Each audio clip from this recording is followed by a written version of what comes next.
everything that is a low, you look back and you laugh because what feels like awful today is going to be like a funny moment in the future. There's a one line a day journal that you can do over a 5-year period. They're so funny because it just does not matter today.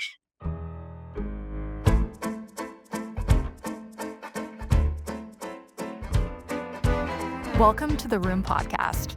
I'm Claudia Laurie, the founder. And I'm Madison McElwain, the funder.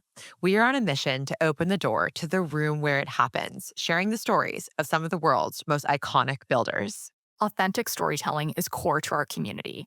It all started as two best friends who met in the heart of San Francisco as product managers in 2018. When I left Uber to start my company, Madison was our first yes. It was these conversations that birthed the Room Podcast. And nearly 5 years later, our guests have built businesses with a combined enterprise value of over $100 billion. You'll recognize conversations with your favorite technology founders, from Perplexity to Vercel to Zillow to Cloudflare, all across our 110 episode catalog. The best way for you to get to know our community, both online and offline, is by subscribing to the podcast and our newsletter, which you can find at theroompodcast.com. Perkins Coie supports the most innovative entrepreneurs and investors in fast-moving and high-growth sectors, addressing their myriad of legal needs. But the firm doesn't just provide end-to-end legal and business counseling to its startup clients. It also facilitates introductions to key advisors and sources of capital. Perkins Coie's interactive website, Startup Percolator, offers access to programs, resources, and rich dynamic content designed to assist entrepreneurs on their startup journey. To learn more, go to startuppercolator.com and perkinscoie.com. This podcast is brought to you by Mercury, the banking platform businesses like the Room Podcast use to simplify their finances. It's time banking did more than hold your money. Now it can. With Mercury, you can pay bills in seconds, close the books faster, and even send invoices. Not only does Mercury do away with a patchwork of tools, it eliminates guesswork, giving you complete and accurate visibility into your business's finances, all from one account. Apply in minutes at mercury.com. Welcome back to the Room Podcast. Today, we're thrilled to take you inside the room with Alexa Grabell, co-founder and CEO of Poucs. Poucs is redefining how sales teams prospect, leveraging AI agents to automate the manual, time-consuming parts of sales research so reps can focus on what they do best, selling.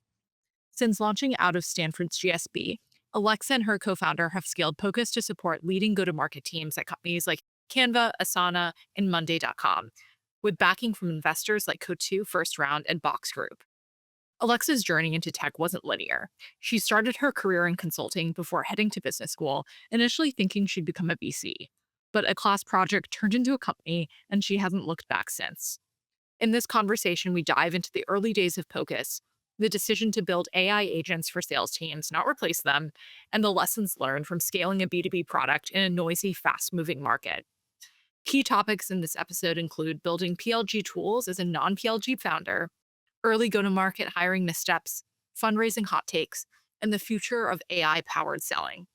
Madison and I were so energized by Alexa's clarity and conviction. We know you will be too. Let's open the door. Alexa, thank you so much for being on the Room Podcast today. Thank you for having me. I'm so excited. We are so excited as well, and we want to hear your entire story. We love to start at the beginning with our guests. Tell us, where did you grow up, and how did that shape your view of the world? I grew up right outside of Philadelphia. And when you ask this question, it's very interesting because I didn't think about this. I didn't put two and two together, where my mom was actually super entrepreneurial, but I wouldn't have thought of her as a tech founder. She first started her physical therapy practice, very small, but still from nothing. And then she actually went on and started a small consumer goods product. And so she was always experimenting with different ideas and trying new things and building it literally with her hands. And at the time, I didn't think anything of it. I just thought she had fun experimenting with new things. But now looking back, it really did shape my ability to think, okay, I can build something. I can do it from scratch. I can try it. I really appreciate that from my early childhood. That's incredible. What was the product that your mom built? It's no longer around, but it's called Wrappies, WRAPEEZ. It's stretch fabric, reusable gift wrap. So she was always really frustrated by wrapping gifts for us. So she built it out of that. And it's cool to just literally start with your hands and build something from nothing. Well, it's incredible that you had such an entrepreneurial role model as a mom. Tell us, when you were younger, did you ever think you were going to become a founder yourself? No. And I think that's such a misconception if people think that they just go to elementary, middle, high school and think, I'm going to become a founder. I never thought that. I didn't know what I wanted to do. I actually didn't know I would become a founder until I became a founder. I'd be curious if it's the same for both of you, but that's what it was for me. No, I always joke that I always wanted to be the first lady, not the president. Like, that seems like a cooler job. None of the stress, but like the access. And I feel that way a little bit about being a founder now with the podcast. And people ask about it, and I'm like, no, it wasn't the goal, but I'm happy that I arrived here. Totally. Just like a few natural steps, and you look back and you're like, oh my gosh, I'm glad I just kind of stumbled into this and didn't know what I was getting myself into. Totally. And I think that's really important to know, right? Because sometimes life takes you in different ways, and there's one thing that leads to the next to become a founder. So you don't need to, at the age of 18, think you're going to be a founder to become a founder. College and education, I think it's such an integral part into our early careers and how we see the world. So let's dive into that a little bit. For undergrad, you attended Vanderbilt University, you studied engineering there. Tell us about your time at college and then how that led you into your new grad years at KPMG. I went to Vanderbilt not even really knowing what engineering was. I just loved math and physics in high school. So I was thinking this probably makes sense for me. And so once I got in there, I did love it. And I took some, mostly engineering classes, some business classes. I didn't know what I wanted to do. And so I, after graduation, did what everyone else who doesn't know what to do and went into consulting. And really, the reason being is I heard that consulting is where you learn business. And truly, you do. You learn how to be customer facing, you learn how to build financial models, you learn how to present good stories. And so, very glad I did it to learn those quote unquote business fundamentals. But again, it's not like I woke up and said, I'm going to be an engineer or I'm going to go into consulting. I went into engineering because I liked math. And I went into consulting because I wanted to quote unquote learn business. It's funny because so many of our guests on the podcast were management consultants and really got a view of the world that way. That's honestly quite interesting because you wouldn't think that would be such an entrepreneurial pipeline. I think it's changed. I think for our generation, yes, because that was the where you go to learn business. I do think for the future, it's more of the like product role at a startup or even now a sales role at a startup is if I were redoing it, I would do that.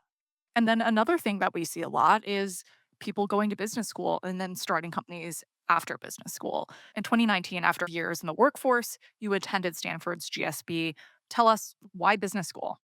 Before that, after consulting, I went to a startup called Data Miner and I was building out the sales ops function. And when I was there, I loved it. It was awesome. That's where I really learned how to operate and build and be in startups. And what I saw though throughout my entire career in even engineering and then consulting and then tech, it was just so many men in leadership positions. And honestly, I never worked for a woman.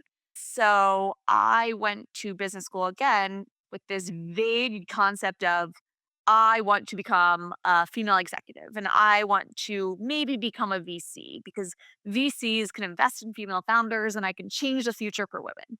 And so applied, went there. Of course, I didn't end up becoming a VC, but I went for this grand vision of we need to change the game for women in tech. And one hypothesis was by being a venture capitalist, I can do that. While you were at GSB, you did dip your toes into investing. You founded the 21 Fund. Tell us more about that fund and how GSB more broadly set you down that path into saying, hey, I actually want to be in the driver's seat. I want to be building as a founder. I got to GSB and just I'd say 90% of the people that go to GSB, I was like, I'm going to be a VC. And I did all of the things to become a VC. I did the fellowship with Pair, which is amazing. Everyone should do it. I did MBA fund. I did everything you could possibly do. Wait, I'm sorry. I'm cracking up because I am also doing the Parrot Fellowship. Shout out Keith Bender. And then also I'm starting the fund for my year. Oh my gosh, I can't believe it went that long. That is so phenomenal. It's crazy because I'm not a GSB, but we don't have a strong history of doing it at HBS. And we've been talking, I don't know if you know Steph, who founded PIN, the platform for like crowd funding for investment clubs. Anyway, so we're using a GSB founded company to run ours. Yeah, Steph and my husband started the 2020 fund. Shout out Lior Mushin is they're the brains behind all of this. He started the 2020 fund and then he handed over the keys to myself and a few others of here's the secret sauce. And so we started the 21 fund as well. Yeah, you should check out Lior and his new VC fund as well. The other crazy crossover here is when we were raising our pre-seed, I think Lior was one of the first investors I spoke to, I didn't even know which that. is, yeah, like pitch number 3 type of thing. So that's truly crazy. Go to GSB to start a company and find your husband. That would be really nice. We can talk about that too. Good go-to-market strategy for sure. I definitely feel like the fund component of business school is interesting just for the listeners who aren't as familiar. It's like this concept of unicorns are built every day coming out of these great business schools across the country.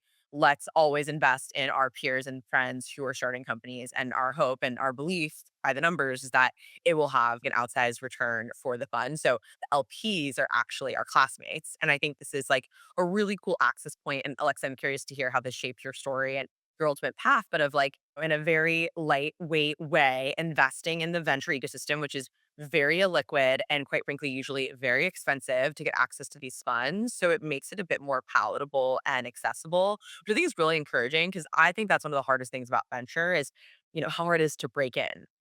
Yeah, it was phenomenal, and I would do it again. It's a way for both your classmates from the investing side to be able to have a piece of the pie and without spending millions of dollars, putting an investment for $3,000 to have a part in this. And it's essentially an index fund for your class.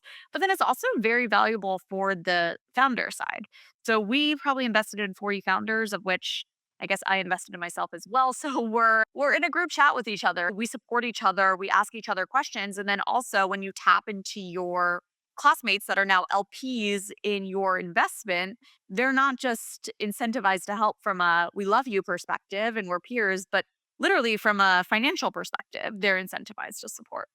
As a founder, it's often hard to find community of peer founders. It's often a lonely journey. So it's incredible to see how that sort of business school background, you having that group chat really was a part of your starting journey. And so let's talk about starting Pocus. You had your idea in business school. So tell us about those early inception days and the moment when you decided that you were going to build your own business and go down that path. Did all the VC stuff, realized I don't like investing. I love building. I was just so jealous of all of my classmates that were building startups.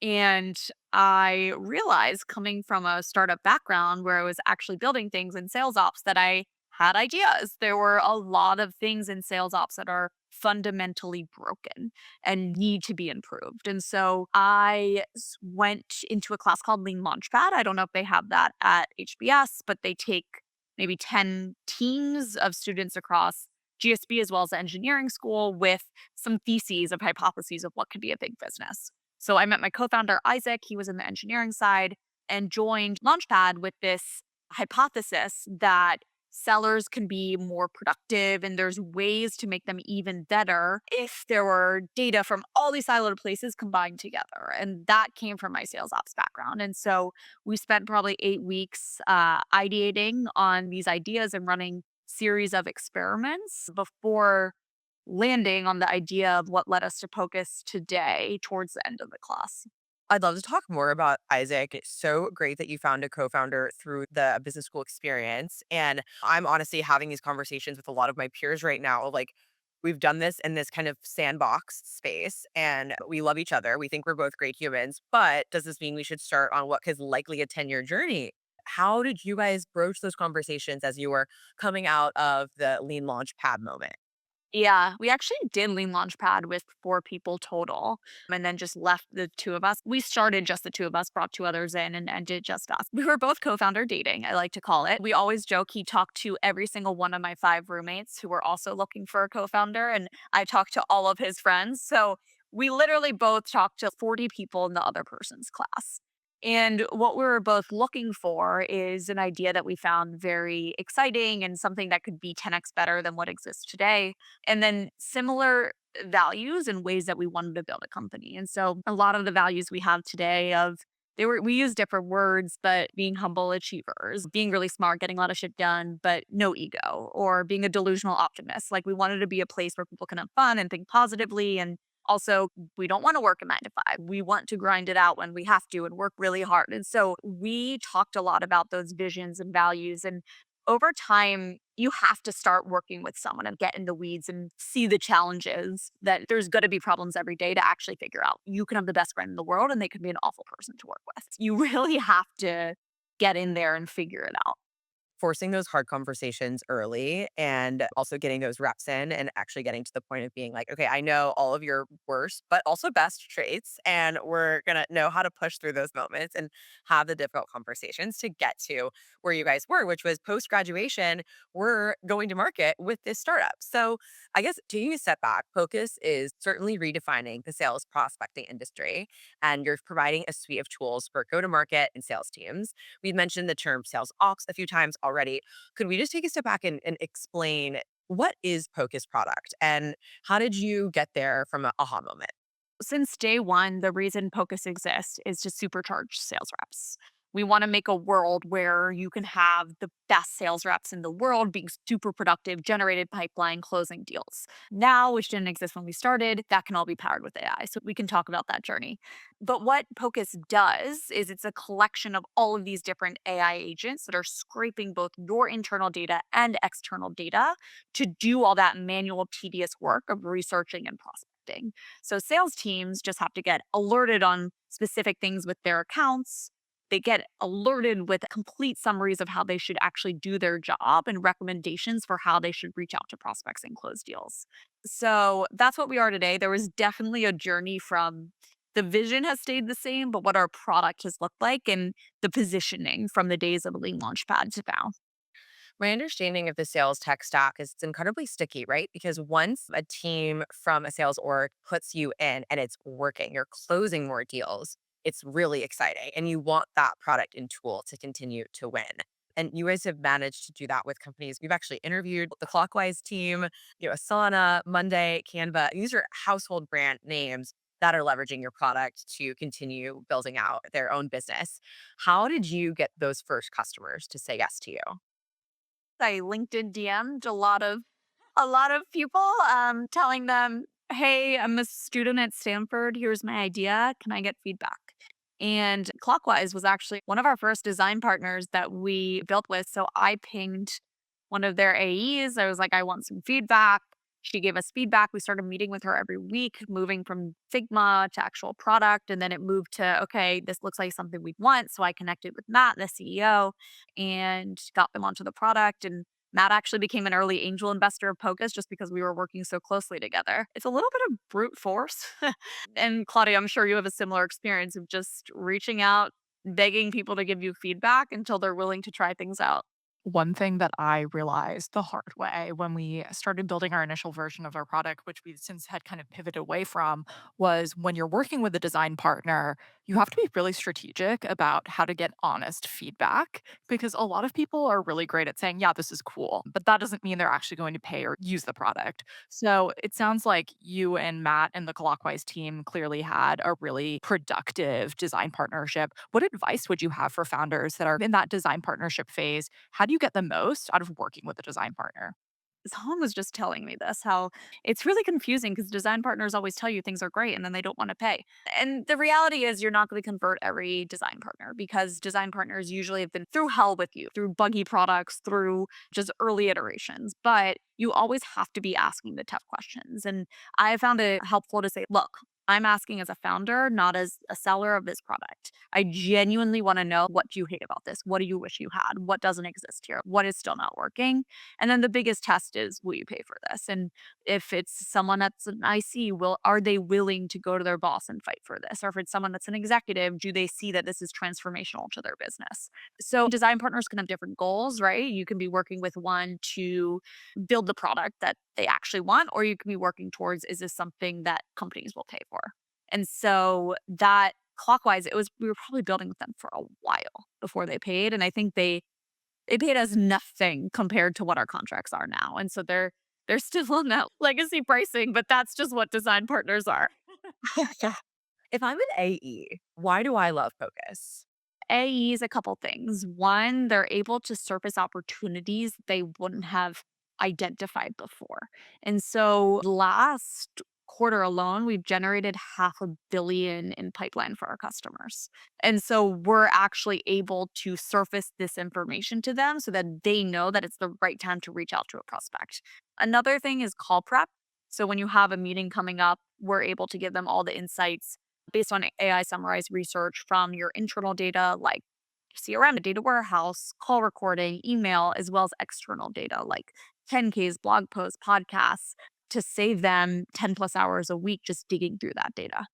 That's super helpful. Thank you. Because I think there's just such a deluge of information. And when your job is to ultimately book new contract revenue, sometimes you don't know what is the most valuable details and how you're going to surface that. And it sounds like the platform is empowering people to do their job better with this data management component. And one of our favorite guests we've had on a few times, is actually the high touch founder, Kashish Gupta, and they're doing a lot. And at the time when we had him on in 2022 was called the modern data stack.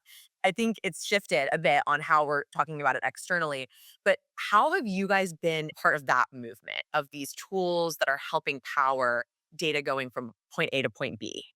I love the high touch team. So we're less about moving data around, more about surfacing insights that are relevant for sellers.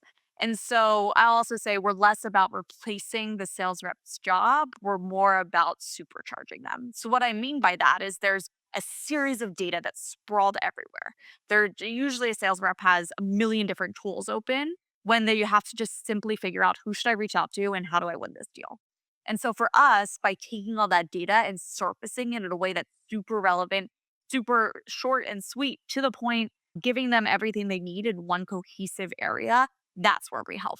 We're less about what high touch does of taking data from one place and moving it to the next. Absolutely. No, it's helpful to hear about. And just that distinction is really useful. Thank you. And I guess you could say it's like magic. Hocus pocus. Yeah. A classic film and definitely a really fun analogy. And honestly, it's working. And from the venture perspective, you've raised over $20 million in a Series A from Hallmark venture firms, from Cotu, First Round, and Box Group. We're curious, who was the first person to say yes to investing in Pocus? One of our professors at Lean Launchpad, who's a pair partner, Mar, she actually approached us after the class and said, "We want to give you this," before we had even a product. And so we said, we were honored, flattered, flabbergasted. And then we said, "We want to build a product before we raise a pre seed." So then we went back to her. It was her. And then I think the first that we signed a term sheet was Box Group, though. It was either Box Group or Pair around the two of them. And are you based in New York? I am. I was in SF at the time, but I Okay, recently moved to wonderful. New York. I hear about Box Group a lot in the New York ecosystem. So that's great. Maybe just one question for me before I pivot back to Claude's is what's a fundraising hot take that you have? I don't know if this is a hot take, but keeping fundraising as short as possible, and you should never be fundraising until you actually have a term sheet. So, making sure that when you go out and start talking to investors, you can say, especially for a seed round, which should move pretty quickly because there's not much diligence to do, it should be, I have a term sheet. I want this to move over the next 2 weeks because I think the time pressure and FOMO helps drive the round. Incredibly helpful advice for folks that are fundraising, especially during this time of year. We've had a lot of folks on the podcast give advice for just fundraising more generally or getting your first term sheet at the seed or pre seed. Pocus is an enterprise startup. You're selling into other businesses. Obviously, had an incredibly successful Series A raise. What advice would you have for B2B startup founders raising their A? What metrics do you think these funds are looking for?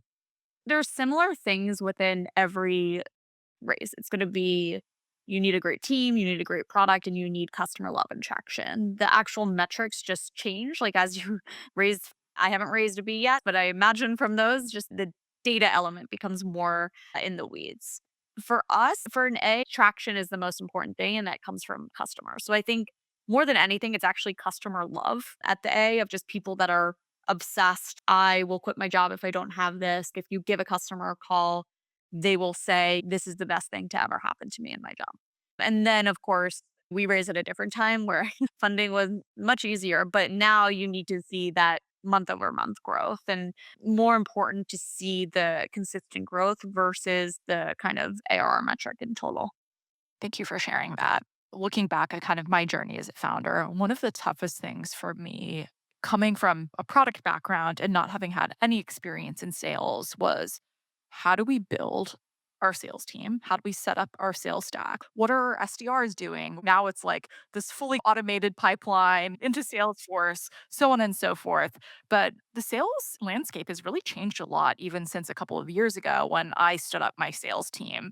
AI has really changed sales motions. It's completely changed how SDRs are prospecting and finding accounts. How did you think about iterating on your own go to market strategy and monetization plans in the current AI context, and maybe how that has even impacted the Pocus product? Our belief as a business is that AI can supercharge sellers and all of their jobs to be done. So, everything from prioritizing your target accounts to doing the prospecting to taking notes to updating CRM, everything AI can really help them do that part of their job. Where I don't think AI is yet is or as interesting as fully replacing the seller. And so, how we've thought a lot about it is where within our business can we use AI ourselves to replace the tedious manual work to free up our sellers and to free up the broader go to market team so that they can ultimately have larger books and get more done because they're spending less time doing research and data digging and more time talking to sellers. I think another thing that has changed a lot related to AI or more just related to the changes in market is that sellers need to be way more strategic and value driven. You can't just go out there and spray and pray and email everyone with the same email and send mass outreach. It has to be way more leading with a point of view of, hey, I saw that your business is undergoing this transformation. This is how we can help. And that actually in itself led to one of our product features called AI strategy, which takes all this information and then surfaces up a POV for the seller or point of view for the seller to break into an account. Between AI freeing up the reps time and then the need for reps to be more strategic, that came from our own reps doing the work, and then we're able to support other teams in doing it. Totally. I remember when our sales team was talking to me around like, how do we figure out how to better personalize our emails? Where do we go to research all this stuff? Do we just Google the company? And it was like, yeah, I guess. But now with Pocus, they get those insights right away. Cool. So we chatted a little bit about the sales teams themselves. What goes wrong when founders try to build their initial go to market team? Everything. If you're a if you're a second time founder, I think you can learn a lot. But I have yet to meet a first time founder that isn't secretly behind closed doors saying I've done everything wrong in my go to market team. Like engineering is way more straightforward. There's a product to build, a new product, and you build it. With go to market, there's so many more unknowns of what's our ICP? How do I position it? How do I sell it? Do I need a more junior rep, a more senior rep? Do I need someone that's SMB or mid market or enterprise? Do we run POCs or not? Literally everything can go wrong. And it's just moving as fast as you can to run the experiments to learn what works and what doesn't. This is why I see it at every startup. Only 50% of AEs work out because you don't know what type of AE you need until it starts working. Yeah, that certainly resonates. We've gone through a few in my early journey. The other thing that I think a lot of non sales driven founders, like founders from either engineering backgrounds or product backgrounds or marketing backgrounds, often feel is that a salesperson can sell better than themselves. And I think that might be a misconception when you're building your initial million in ARR. What advice would you have for PLG or B2B founders that might not feel comfortable in sales looking to get their first million? Yeah, we did our first million before hiring sales. I just brute forced it, honestly, me and my co-founder. And the way you do that is just getting in front of prospects every single day and doing your own outreach. And for us, we saw the CROs. I was just emailing every CRO that would talk to me and promising them this great future. And so I would say I got there with zero expertise on sales. It's less about sales for the first million. It's more about leading with value, being strategic, understanding their business, figuring out how you can solve their problems, which I guess is sales. And then once you hire a sales rep though, they can bring in the when I say expertise of like how to do great discovery, like how do you want to properly project manage proof of concept, like how to do a proper negotiation. That stuff can come later. Once the first 1 million, you're just getting them bought in on you and the vision that you have. And then I think, especially in 2024, you have a lot of founders saying, oh, there's all these incredible AI tools. We'll just buy all these tools and it will just work. Companies like Clay and 11x AI have made headlines with massive fundraisers recently. Tell us a little bit more about how founders should be thinking about the AI sales tool space. What is this new tech stack? It's a great question. And I'd say it's very exciting to be in AI in sales. It's also very confusing for people right now because all of these tools sound exactly the same. We're actually putting out a market map later. I'll send it to you guys to get your feedback before. But the problem is right now is that every single tool sounds the same, but what they're doing is actually really different. And so Clay and 11x are both awesome. Clay is very great for RevOps and growth teams doing scaled outbound. 11x is really good for replacing the SDR and doing also that scaled outbound. Where Pocus sits and a few others is more in supporting the sales rep. So not taking the sales rep out of the picture, it's actually giving them an interface to tell the sales rep what to do. There's also a million other tools that are being built, like an AI CRM or AI sales enablement collateral or the new AI call recorder. It's confusing, I would say, for people trying to navigate it in case they're like building out their tech stack. Start with the jobs that need to be done. What is the pain I feel right now? And then is it a scaled motion or is it more of a high touch strategic motion? Is it more ops focused? Is it more CRO focused, more rep focused? And then back into it from there. And don't buy AI just for the sake of AI. Really find the pain that you need to be solved. On the fundraising side, I think some of these people are raising so much capital. And I think the talk track is because that's how much compute they need to be able to run their models and their product. And obviously, with sales, as we've talked about, there's just no cap to the data that you could be running to understand it. How have you thought about the capital needed today versus when you started this company and like your overall dollar amount that you're looking to raise? I'd say also besides just capital, I would think it's also how you charge customers and how you're making sure that you can cover the cost based on what you're providing for them. And so you've probably seen a lot of things moving from a seat-based model to a usage base. So you have a credit system. So when you're spending money to power, the customers are then giving you money in return. I think the fundraisers, sure, I think that's kind of a way that you can explain needing capital. I think a lot of it right now is just excitement and investors wanting to be part of this future. Have you felt that shift your own pricing strategy and setting up your own go to market? We're in the process of moving from more seat based to usage based because of this.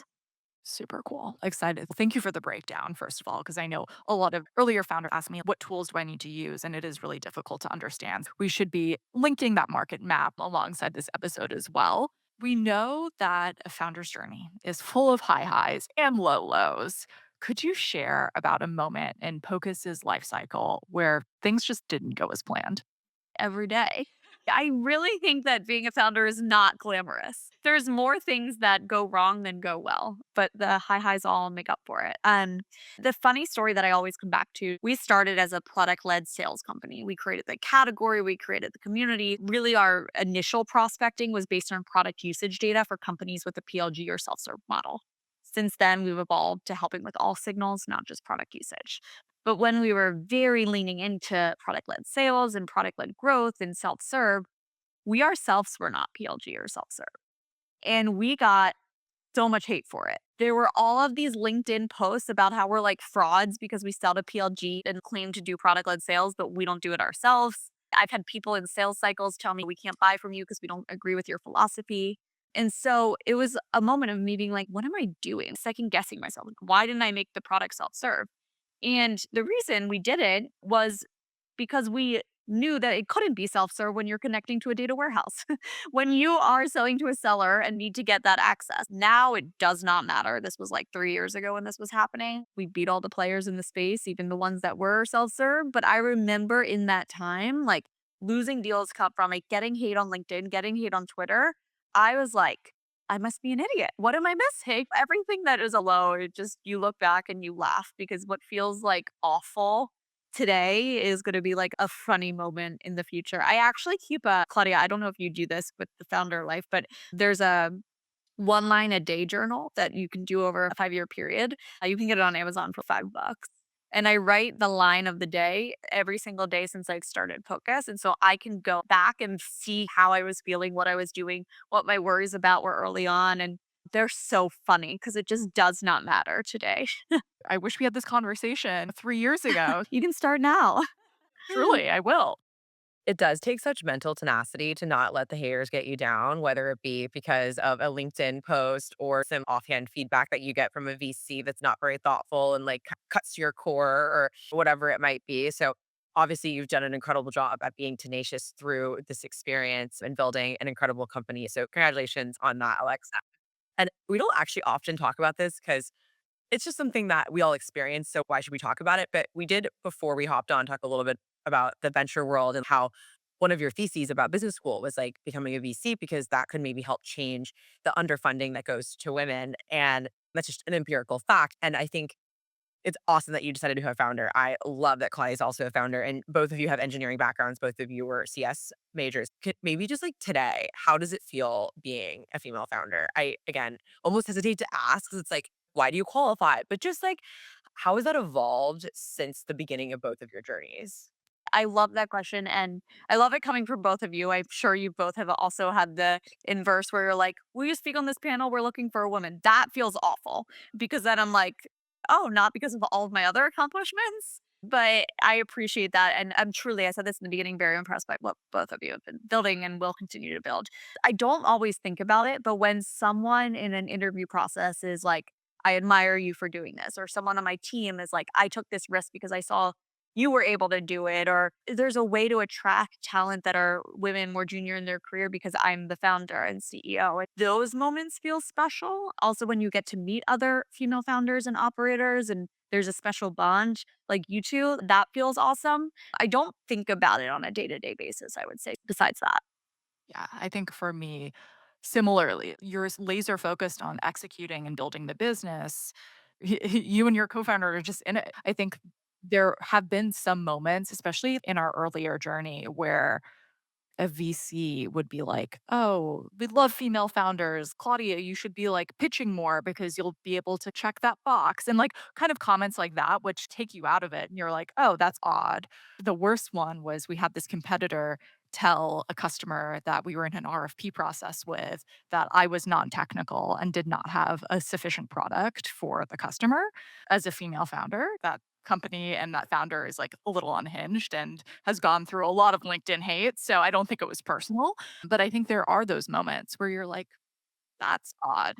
But at the end of the day, if you're building a business that's successful, that's going to speak more than being on another panel. Yeah, and I'm so sorry you had that situation. I think it's when you talk to every female founder or leader, they have a story. I remember when we were pitching our seed, everyone thought my co-founder was the CEO, so they would ask him questions and he would be like, "I actually don't know the answer. Alexa can answer that." Or there's early on when we were in product-led sales, all of our competitors were male and we got the same type of thing. And for me, it's there's always going to be this bias and it is harder for women. Like when you go to these conferences or dinners, you will be the only woman in the room sometimes. And like to me, I try to flip my brain and use this as an advantage versus feeling sad for myself. And so if someone asks me, "Will you be on this podcast because we need a woman?" I'll say, "Yes, I would love to be on this podcast, but not because I'm a woman, but because of XYZ." And I will do it because it's opportunity for myself for other people to hear from me. But I will remember that person that asked and I will not be a fan of them. No, and it's just something that definitely, to flip the table on the venture side, I found organically I tend to get along with women, not better than men, but oftentimes the vibes can be better. So then there is just this organic component to who you want to invest in and who you want to work alongside, because perhaps maybe you see the world more similarly, or you feel like you can give feedback more organically and authentically at a board level. And so I think the ecosystem has really tried to figure it out. And I actually still don't have the golden ticket on like the solution, but I think having more open and honest conversations and having more equity on both sides of the aisle, like that can really ultimately help, because I think what I want to see in the next 10 years is more female founders taking their companies public. That seems to me, we've had no problem investing in more seed and Series A female founders, but there's just this black hole of going beyond that that has, I think, mostly yet to break through. We've been lucky to have some of the exceptions. We've had Michelle Zatlin of Cloudflare, but frankly, zero to IPO female founders, it's seriously less than 10. I haven't done the numbers in a while, but anyway, that's my prediction and hope that we can do that. We have to do another episode, Alexa, when you take Pocus public. Oh, sorry. Yeah, that was me Same inviting with you back. you. No, hopefully we'll have Canva this year. That'll be one. Or soon. We should have Melanie on. That would be amazing. Yes. Completely. Well, thank you for sharing a bit more about this part of the story too and the journey. And I think taking your tenaciousness and pushing forward. We're so excited for you. So let's look towards 2025. What's on deck for the company and what's on deck for you? We're starting to more aggressively build out our own sales team. Haven't even announced this publicly, but building out, hiring a sales leader, more AEs, SDRs. And for me, it's figuring out how to scale that motion and go beyond just serving tech companies and serving all companies. And so a lot of exciting momentum there to date. And that's what's top of mind for me. Awesome. We'll plug that. We're hiring. Love to hear it. I think we've heard that from a few of our guests. We get the Perplexity founder on this fall and they're hiring. The energy is back in tech and we love to hear it. We're obviously long tech over here. So excited for you guys to continue growing your company into the next year, both on the company side and then, of course, on the revenue side. I guess to close this out, our favorite question that we love to ask all of our guests is who is a woman in your life that has had a profound impact on you and your career? Yeah, it's funny. I don't think I would have had an answer to that before starting Pocus because I really didn't have any mentors that were a woman besides family, of course. So I look at all of the female founders in my life that I text a lot for the questions. So I know Shensi at Merge introduced us. I'm probably texting her annoying her every week with some questions, or Tara from Rupa Health, or Laura from Sora. She just sold her company. Celine from Loyal. So there's so many female founders that I think they've had the most impact just from being in it together. And especially the ones that are a couple stages ahead of me where I can ask the quote unquote dumb questions. That's incredible. Some great founders that you named, some past guests, some people we've known in our ecosystem. I'm jealous. I want to be in that group chat. Well, not you. Thank you, Alexa, so much on a busy day for talking to us about your story, building Pocus, and what's next for you in the future of the sales ops world. We just really loved having you in the room today. Thank you so much for having me. You both are awesome. Thank you so much for joining us at The Room podcast. If you want more from The Room every week, subscribe to our newsletter at theroompodcast.com/newsletter. We'll be back next week with a new episode and inspirational guest, Tuesday, 10 a.m. Eastern, 7 a.m. Pacific. See you in the room. Perkins Coie supports the most innovative entrepreneurs and investors in fast-moving and high-growth sectors, addressing their myriad of legal needs. But the firm doesn't just provide end-to-end legal and business counseling to its startup clients. It also facilitates introductions to key advisors and sources of capital.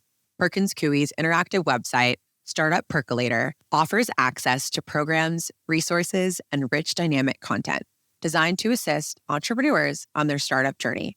To learn more, go to startuppercolator.com and perkinscoie.com.